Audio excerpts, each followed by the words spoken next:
Glória ao Senhor. Abra sua Bíblia, meu querido, minha querida. Evangelho de João, capítulo 21. É o último capítulo do Evangelho de João.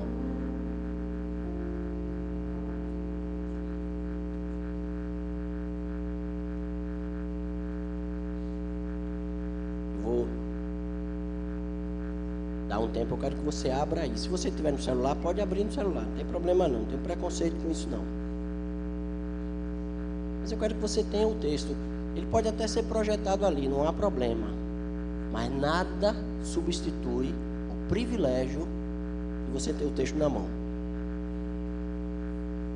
Sabe quantos cristãos hoje, domingo da Páscoa, queriam ter o privilégio de ter o texto na mão e não tem? E você tem. Então aproveita. Se você voltar um pouco à visão desse texto, você vai ver que nos últimos versículos do capítulo anterior, João, o evangelista, parece que tinha fechado o livro. Ele faz uma espécie de epílogo, né?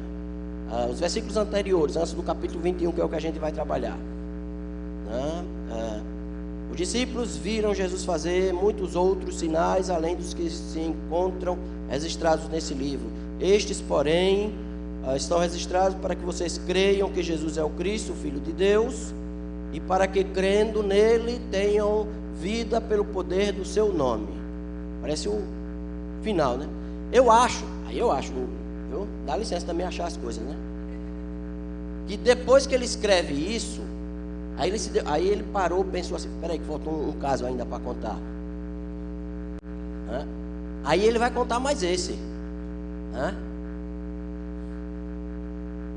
Capítulo 21, ele começa dizendo assim: depois disso, Jesus apareceu novamente a seus discípulos junto ao mar de Tiberíades. Foi assim que aconteceu. Estavam ali Simão Pedro, Tomé, chamado Dídimo, bons da língua grega, Dídimo é gêmeo. Viu? Quem tem um irmão gêmeo? Quem era o irmão gêmeo dele eu também não sei. Natanael, que era de Caná da Galileia, os 2 filhos de Zebedeu e ainda mais 2 outros discípulos. Na minha conta deu 7 discípulos. Judas já tinha se enforcado a essa altura. Faltaram 4. Eu também não sei onde estavam. Mas o que eu quero destacar é o novamente. Nós acabamos de glorificar a Deus porque na manhã da Páscoa Ele ressuscitou. E se você continuar a leitura, eu quero que você deixe o texto aberto que a gente vai caminhar com ele.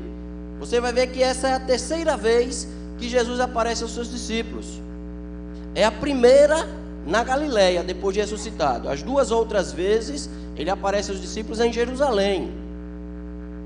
Mas esses discípulos, todos eles, inclusive Tomé, já tinham visto Jesus ressuscitado pelo menos uma vez. Jesus aparece novamente. E veja que João vai dizer, preste atenção como foi que isso aconteceu. E a partir dessa nova aparição, que vai acontecer pelo menos 10 ou 12 dias depois da manhã da Páscoa. Hoje celebramos a manhã da Páscoa, mas eu quero adiantar um pouco na história. Vamos passar 10 dias para frente. Veja o que aconteceu. Verso 3. Simão Pedro disse: vou pescar. Literalmente, estou indo. Fui. Poucos textos na Bíblia demonstram uma frustração, um sentimento de já foi, do que essa simples expressão. No original também só são 2 palavras. Vou pescar, estou indo. Pedro estava diante do... João chama de Tiberíades. Na verdade é o lago da Galileia, que fica ali de frente a Cafarnaum, que era a cidade de Simão Pedro. Ele cresceu ali. Aquelas águas ele estava acostumado com ela. Foi naquelas águas ali de frente que ele tirou o seu sustento ano após ano e ele conhecia aquelas águas. Foi na margem daquele lago que Jesus chegou para ele e disse: deixa as suas redes, vem, segue-me e eu vou fazer você pescador de homens. Foi naquelas águas que numa madrugada as ondas estavam altas e eles com medo, e Jesus vinha caminhando sobre o mar porque tinha ficado orando no monte. Foi ali que Pedro disse para Jesus: se és tu, manda eu descer do barco e caminhar sobre as águas. Foi naquelas águas. E tudo aquilo estava na cabeça de Pedro naquela hora, e eu imagino a cabeça de Pedro numa verdadeira confusão. Ele morreu, eu vi ele ressuscitado, mas ele estava na Galileia ali agora, sozinho, sem perspectiva. A sua cabeça estava confusa, o seu coração confuso. E ele, com certeza, ali parado, olhando para aquela água. E quando você para e olha o lago, a água, parece que a cabeça vai embora. E ele lembrava quantas vezes ele esteve com Jesus, e quantas vezes ele viu Jesus falando, e quantas vezes ele viu Jesus realizando milagre, curando. Mas agora ele estava sozinho ali.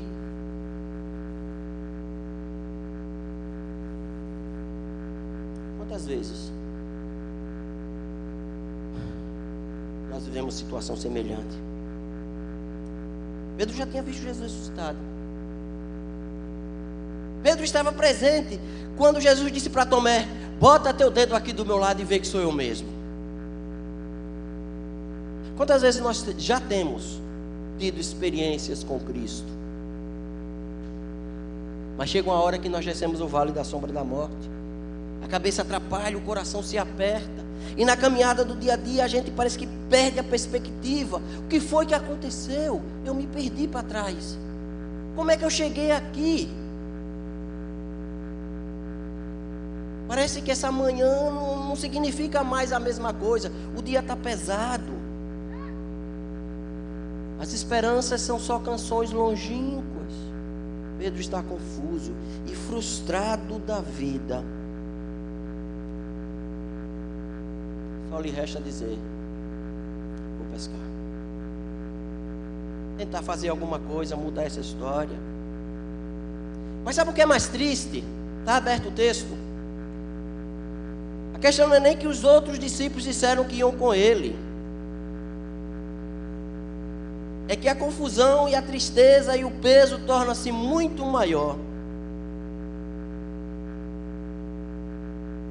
Porque entraram no barco, passaram a noite inteira e não pescaram nada. Aí é que a coisa complicou. Você trabalha a noite toda.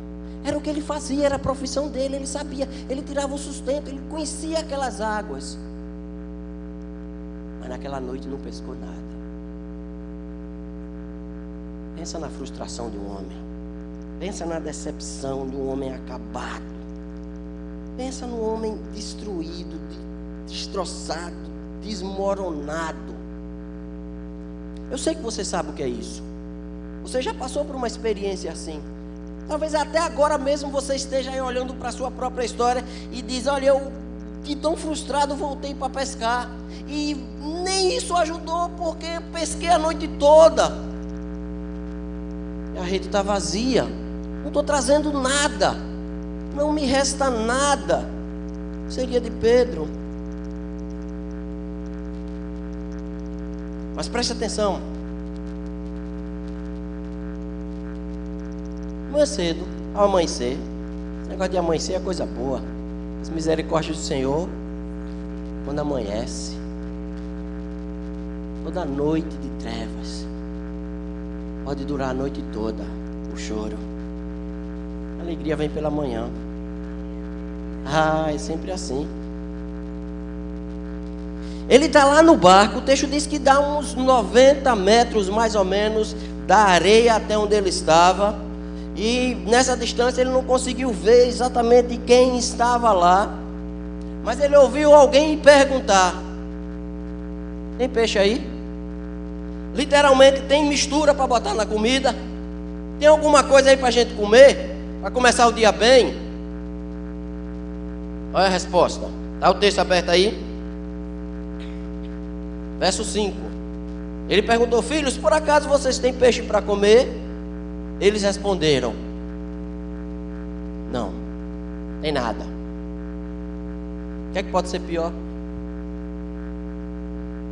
Falar na manhã da ressurreição implica em você entender que às vezes a vida nos mata e eu não tenho nada para oferecer. Seco, árido, vazio, a rede não recolheu nada. O que é que você tem para comer? Nada. O que é que você tem para viver? Nada. O que é que você tem para fazer da vida? Que perspectiva, que história, como você olha para frente? Nada. Sua fonte secou.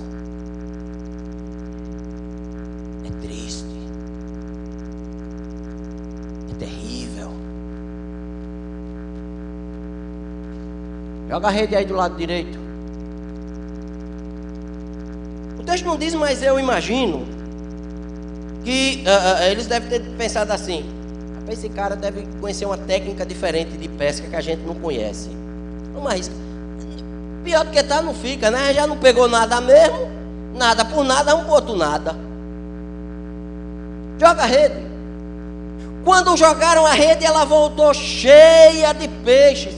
E é interessante que João se dá o trabalho de contar quantos peixes tinha. 153 peixes. Ele contou, viu? Porque quando você bota assim, mais ou menos uns 200, aí é chute. Mas 153 é de quem contou. Não é assim? Quando João viu, epa, aqui tem um negócio diferente. Eis que no meio de toda a sua frustração, de toda a sua decepção, quando está dando tudo errado, alguma coisa acontece, a percepção do sagrado é real, alguma coisa diferente. E João olha e diz: Pedro, parece que João está futucando Pedro, ei rapaz, presta atenção, é o Senhor, Ele está lá na praia, olha lá rapaz, Ele está lá. Quando tudo dá errado, o Senhor aparece na praia. É isso que celebramos na manhã da ressurreição. Quando a morte parece o fim da história, Ele está lá. É por isso que nós cantamos, é por isso que nós celebramos. Ele está presente. Você pode até estar no barco, frustrado, olhando para lá e não percebendo quem é, mas Ele está lá. Sempre que a coisa der errado, pode ter certeza, o Cristo que ressuscitou está presente, porque Ele prometeu que estaria conosco, e a sua palavra não falha. Ele está presente. Salmo 23, como eu cito esse texto: ainda que eu ande pelo vale da sombra da morte, eu não temerei. Sabe por quê? Porque tu estás comigo. Celebramos a companhia sagrada. Nós nunca estamos sós. Celebrar a ressurreição é ter a certeza de que Deus está conosco. O Emmanuel é real. A morte não foi capaz de detê-lo. Ele está aqui. E se você apurar seus ouvidos espirituais, você vai perceber Ele caminhando entre esses bancos. Se você ouvir bem, prestar bem atenção, você vai ver que Ele lhe toca e lhe fala nessa manhã: jogue a rede, não desiste, ainda tem alguma coisa para acontecer, não acabou ainda. Eu estou na areia lhe esperando, eu vim ao seu encontro. Deu tudo errado, mas eu ainda estou aqui. A história de Elias, o profeta, é mais ou menos igual. Diga um homem, imagina aí, completamente frustrado, decepcionado. Ele vai se esconder na caverna. Porque naquela palavra o povo não usava a palavra depressão. Se usasse, ia dizer: olha, Elias caiu numa depressão profunda, daquela que acaba com tudo. E ele está escondido lá na caverna. É Pedro indo pescar. Acabou. Elias pensa, só sobrou eu. Jezabel mandou matar todo mundo. E é lá na caverna que Deus vai ao encontro de Elias.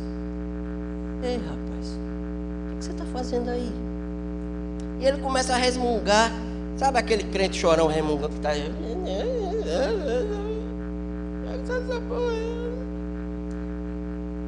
Larga de mimimi, rapaz. Sai daí. Sai daí. Ainda tem 700 que não se dobraram a Baal. Você não está sozinho, não. Deus está vivo. Lembra de Gideão? A Bíblia tem umas ironias assim que é interessante a gente ver. A descrição que a Bíblia dá de Gideão é de um caba frouxo que não pode mais. Eles estão 40 anos subjugados pelos midianitas. E os midianitas, quando chegava a época da colheita, ia lá e tomava toda, passava as 3, 4 meses trabalhando no trigo. Quando colhia, os midianitas iam lá e tomavam tudo. Aí Gideão faz o seguinte: em vez de bater o trigo no campo aberto, que era o que todo mundo fazia, ele foi fazer isso escondido lá numa caverna, com medo dos midianitas. Quando você está com medo, você se esconde. Você não quer ninguém. Você vai pescar, procurar uma outra coisa para fazer. Quando a sua vida cristã chega numa encruzilhada e você não sabe o que fazer, você se esconde.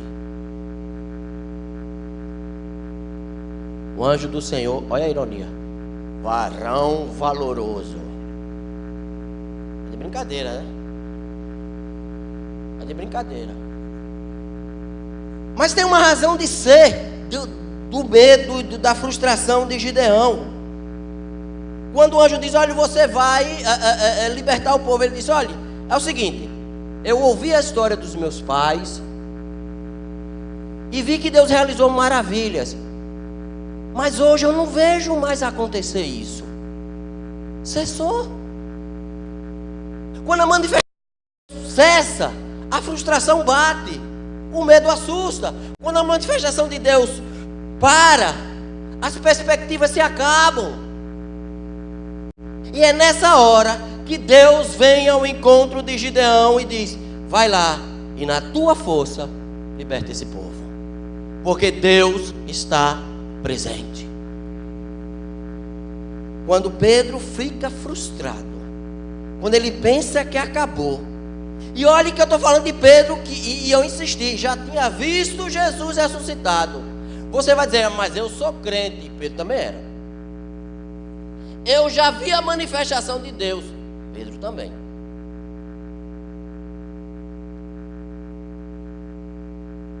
Mas tinha uma coisa na cabeça de Pedro que atormentava. Pedro impulsivo. Pedro era um negócio sério.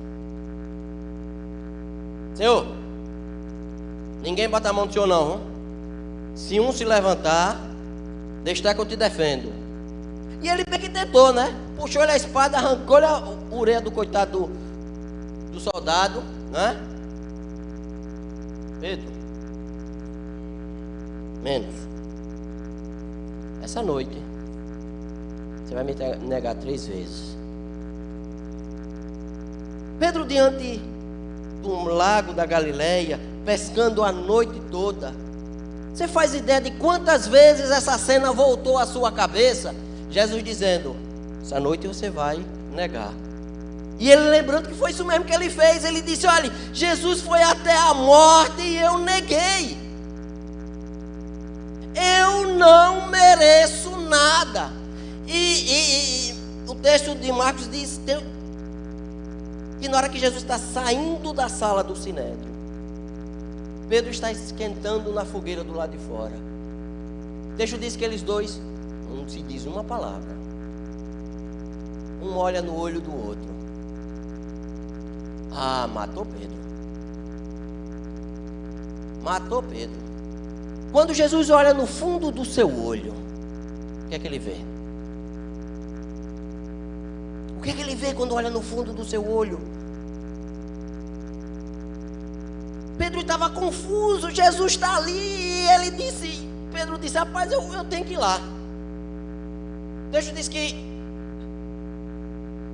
Pedro botou a capa, pulou. Enquanto os discípulos traziam o barco, ele disse, não dá não, isso é Pedro. Saiu nadando. Eu preciso de uma solução. Eu preciso que alguma coisa aconteça. Continuar do jeito que está não pode. A vida tem que ser mais que isso. A minha esperança, a minha expectativa, a minha fé em Jesus tem que ser mais que isso. O coração está doendo. Eu preciso de restauração.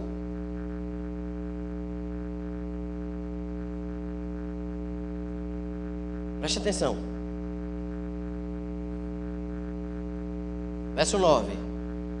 Quando chegaram, encontraram um braseiro no qual havia um peixe e pão.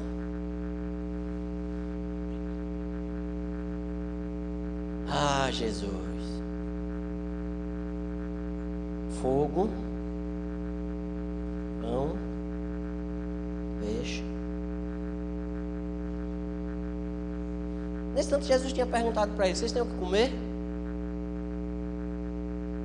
Estava lá o pão. Jesus não precisa de mim, não precisa de você. Ele é o Todo-Poderoso, Ele é o Onipotente, Ele faz o que quer. Celebrar o domingo da ressurreição é celebrar a certeza de que Deus faz tudo certo ao seu tempo. Ele perguntou, e eu vou voltar já para esse pão aqui, e esse peixe, mas o importante é que Jesus providenciou tudo. Você não tem o que comer não? Sossega, lança a rede, e quando você chegar aqui, já tem pão e peixe, porque Cristo sempre entra com providência para resolver o seu problema.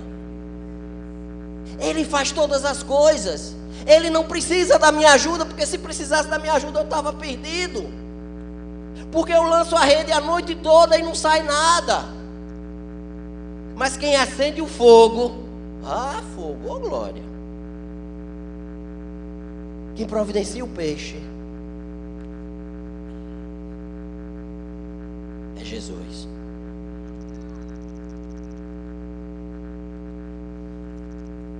Eu posso até imaginar Pedro, quando sai da água, vê o fogo, vê o peixe, vê o pão.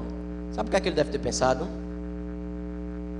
Jesus dizendo para os seus discípulos assim: o povo passou o dia todo me ouvindo, agora estão com fome. Providencia o que é que eles vão comer.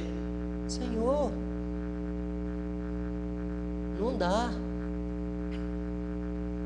Não dá. É muita gente. O que é que vocês têm aí?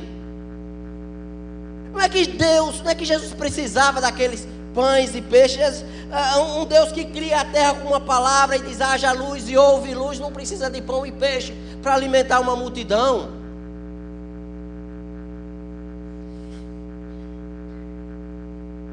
Com os pães e os peixes na mão, Jesus manda: diga o povo que senta. Senta todo mundo aí, sossega. Chama os discípulos, agora vocês vão ser diáconos. Serve agora.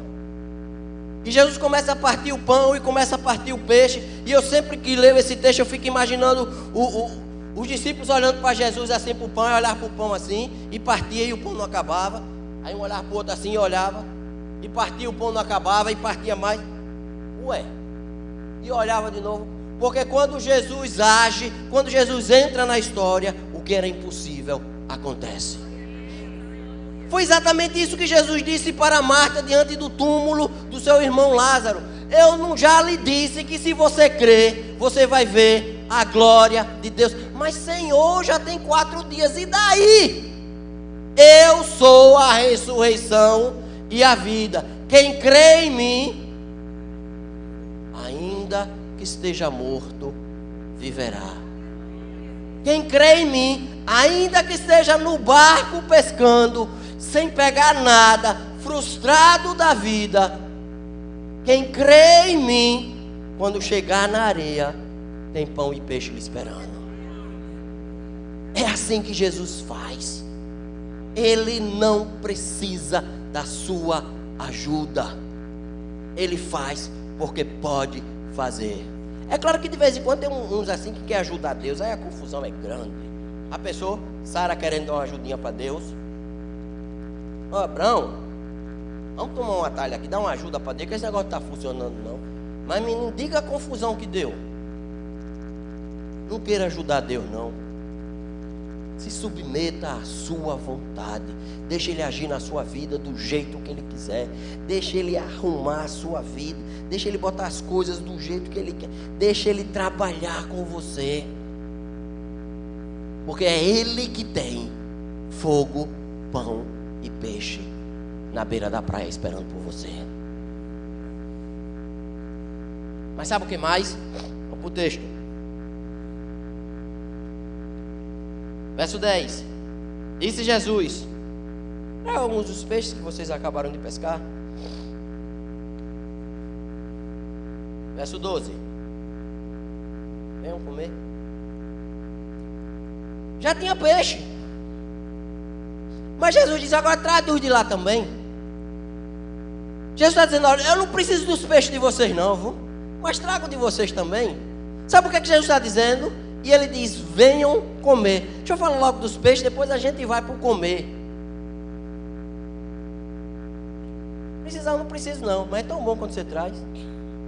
Isso é comunhão. Isso é estar junto. Não é que Deus precisa da sua oferta, não é que Deus precisa do seu trabalho, não é que Deus precisa, mas Ele quer, Ele gosta. Traz o que você tem. Isso é comunhão, isso é estar junto. O Cristo ressuscitado, Ele ressuscitou sem que ninguém visse na hora. E Ele podia fazer qualquer coisa, mas Ele diz às mulheres: olhe, vá até os discípulos e diga para eles que me encontrem na Galileia, porque eu quero ainda conversar com eles. Jesus gosta da comunhão. Jesus gosta de estar junto. O povo de Deus se alegra, se fortalece quando um traz o pão, o outro traz o peixe. Quando a gente junta o pouco que tem, e do pouco Deus faz muito. E se eu não trouxer? Você perde a festa. Só isso. Deus não precisa do seu peixe, mas Ele quer que você traga. Já tinha peixe na fogueira. E os peixes que eles pescaram, só pescaram pelo milagre de Jesus. Nem isso era esforço deles. Traga seu peixe. Vamos celebrar junto a ressurreição. Traga seu peixe. Mas Senhor, o que é um cajado para enfrentar Faraó? Na sua mão, Moisés, esse cajado de nada é a mesma coisa. Joga ele no chão. Vira uma serpente. Agora pega pelo rabo. O seu peixe da sua rede não serve para nada. Quando traz para a fogueira, quando bota no fogo de Jesus, alimenta a comunhão, alimenta a vida em comunidade, faz com que esse povo possa estar junto e celebrar juntos.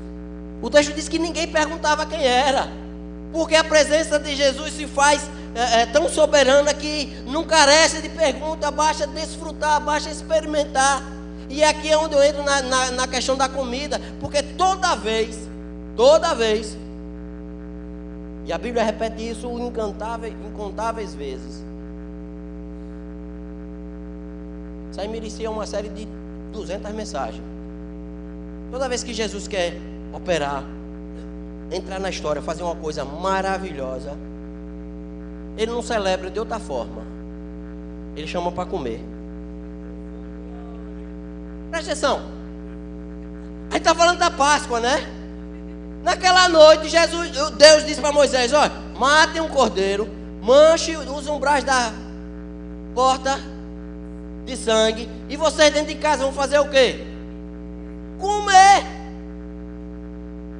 Porque quando Deus quer realizar maravilhas, Ele chama o povo para comer. Porque a comunhão de estar junto é poder desfrutar do alimento. Ele disse: eu sou o pão da vida. Os que voltaram do cativeiro estavam reconstruindo Jerusalém, estavam também decepcionados porque a oposição era grande, era pesada sobre eles.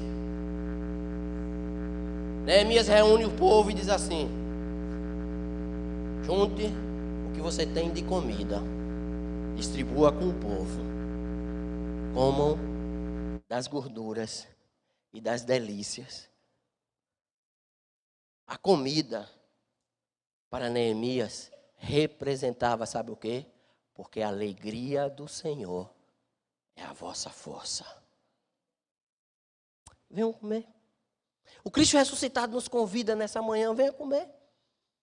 Venha comer. Tem festa, o banquete está servido, venha comer. Jesus gosta de comer com a gente. Jesus gosta de desfrutar da comida. Ele não precisa do meu peixe, mas ele gosta de comer comigo. Venham comer.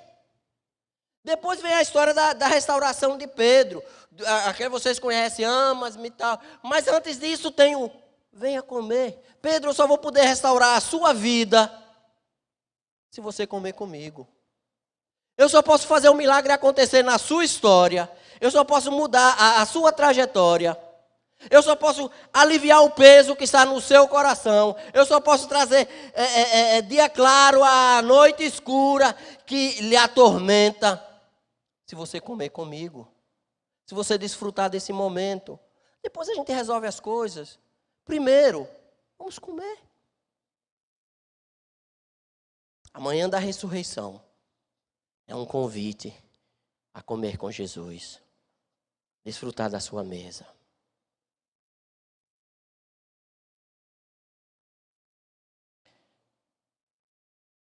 Lá no final, o último livro da Bíblia. Eu quero destacar só um versículo, mas eu vou ler o texto todo, porque é tão bom ler Apocalipse. Capítulo 19 de Apocalipse diz assim: depois disso, ouvi algo semelhante ao som de uma grande multidão clamando. Detalhe. Eu estou no meio dessa multidão, porque João não sabia. Eu digo toda vez isso. João não me conhecia. Ele me viu no meio desse povo e não sabia que era eu. Mas eu estou lá. Dizendo, sabe o quê? Aleluia! Salvação, glória e poder pertencem ao nosso Deus. Seus julgamentos são verdadeiros e justos. Ele castigou a grande prostituta que corrompia a terra com a sua imoralidade e vingou os assassinos dos seus servos. E mais uma vez as vozes ressoaram. Aleluia! Porque a fumaça da cidade sobe para todo sempre. Então os 24 anciãos e os 4 seres viventes se prostraram e adoraram a Deus que estava sentado no trono e disseram: amém, aleluia. Estou sentindo falta do aleluia desses 24 anciãos daqui, viu? Vou ler de novo o versículo. Então os 24 anciãos e os 4 seres viventes se prostraram e adoraram a Deus que estava sentado no trono e disseram: amém, aleluia.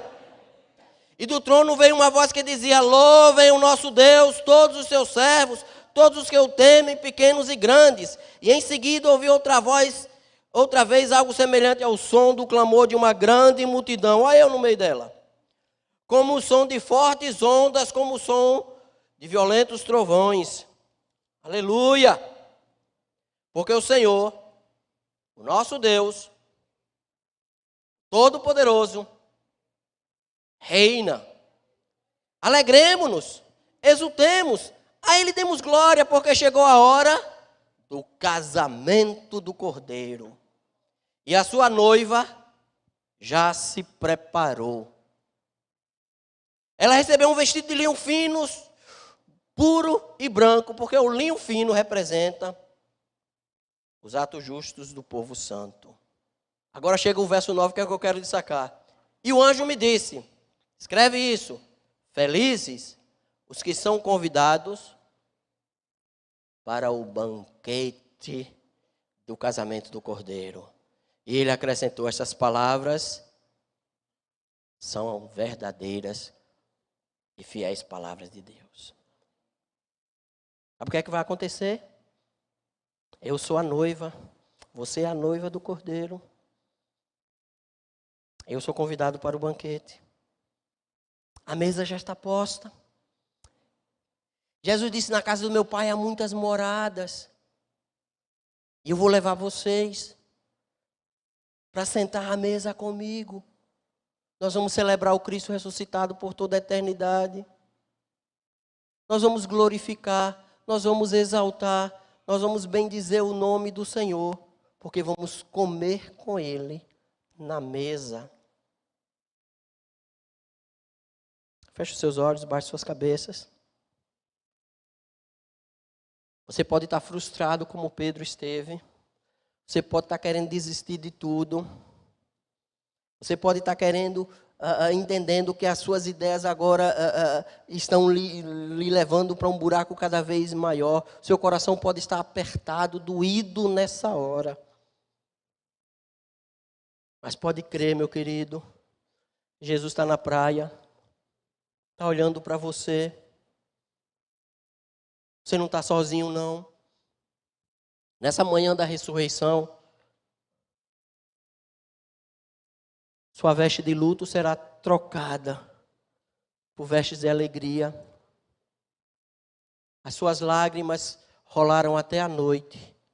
O dia amanheceu e a alegria vem pela manhã, porque as misericórdias do Senhor se renovaram. Jesus está na praia. Você não está sozinho, não. Pode o mundo dizer o que quiser. Pode a sua consciência lhe acusar do que você quiser. Pode o diabo lhe tentar do jeito que for. Jesus está na praia. E esse Jesus que está na praia é o Todo-Poderoso. É o que acende um braseiro. É o que tem pão e peixe para você. Ah, querido, esse Todo-Poderoso, aquele que reina para todo o sempre, Ele lhe chama para o banquete. Ele lhe chama para desfrutar da companhia dEle. Você é convidado. Você não é penetra nessa festa. Venha comer. Venha comer. Eu quero que você ore agora em nome de Jesus. Se você não consegue enxergar Jesus na praia, porque você só pensa em ir pescar, clame a Deus agora. Clame a Deus agora, para que você enxergue Jesus lhe convidando para cear, para comer com Ele.